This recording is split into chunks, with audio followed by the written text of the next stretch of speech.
Assalamualaikum warahmatullahi wabarakatuh. Kami dari kelompok 4 akan memaparkan hasil analisa pada proposal PPKMGT mengenai permasalahan illegal fishing di Indonesia. Pertama-tama, perkenalkan nama saya Mesda Utami dan rekan-rekan saya itu Safitri Asmaul Husna dan Fauzia Nurhaliza. Memasuki root cause problem atau sebab munculnya permasalahan. Yang pertama, mengenai kebutuhan ikan dunia yang terus meningkat dan namun pasokan ikan dunia yang terus menurun. Yang kedua, Indonesia merupakan suatu negara maritim dengan lautan yang luas yang berpotensi memiliki sumber daya alam laut yang melimpah. Namun, dari kedua permasalahan yang telah saya sebutkan menimbulkan akibat, yaitu mendorong armada perikanan dunia untuk melakukan illegal fishing di Indonesia. Yang ketiga, mengenai kontrol pemerintah dalam pengawasan yang lemah.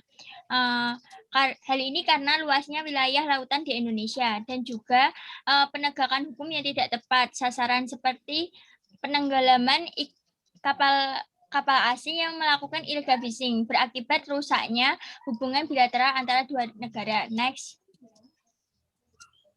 Solusi yang ditawarkan yaitu terkait inovasi Marine Autonomous Security System untuk membantu proses negosiasi tanpa campur tangan manusia secara efisien dan efektif. Konsep kapal adiksi sendiri merupakan sistem pengamanan dan patroli secara otonomus Laut Natuna di Indonesia yang berbasis teknologi unmanned ship dan radar yang dapat membantu mendeteksi dan mengatasi illegal fishing.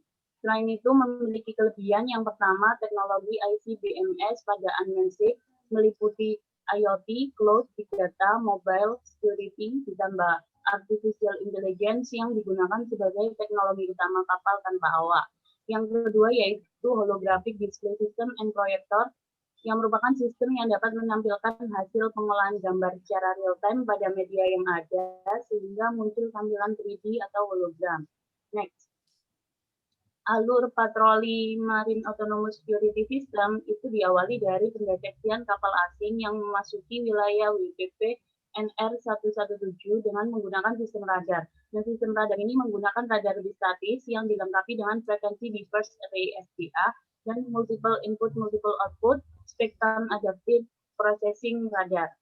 Hasil dari penangkapan dan pendeteksian kapal asing yang masuk ke wilayah ini akan dikirimkan oleh sistem komputasi di stasiun Kabupaten Natuna ke dalam cloud.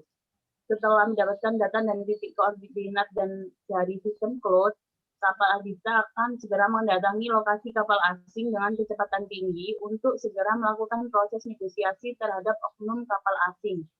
Bila proses negosiasi tidak mencapai kesepakatan, maka Adista akan mengirimkan sinyal ke Badan Keamanan Laut untuk mengirimkan kapal patroli agar segera melakukan proses tindak lanjut. Next. Instansi pemerintah saling bahu-membahu mendukung adanya teknologi Adista, di antaranya Kementerian Kelautan dan Perikanan, Kementerian Komunikasi dan Informatika, Badan Pengkajian dan Penerapan Teknologi, Lembaga Ilmu Pengetahuan Indonesia, Badan Informasi Geospasial, serta TNI Angkatan Laut dan Polri. Next, dukungan lainnya yaitu dari non-pemerintah, diantaranya PT Telkom Indonesia, Nelayan Indonesia, serta mitra kerjasama yang ketiganya saling bersinergi memberi dukungan. Next, berikut merupakan analisa ketepatan dari solusi yang diberikan pada pemaparan di slide sebelumnya, yaitu Adista diciptakan sebagai solusi alternatif dalam mengurangi serta mencegah praktek illegal fishing. Dengan terjaganya sumber daya alam laut Indonesia mampu meningkatkan perekonomian serta kesejahteraan nelayan Indonesia. Selain itu, dengan berkurangnya illegal fishing, maka sektor perikanan dapat dimanfaatkan secara maksimal sesuai dengan ciri Indonesia sebagai negara maritim. Cukup sekian pemaparan analisa dari kami. Wassalamualaikum warahmatullahi wabarakatuh.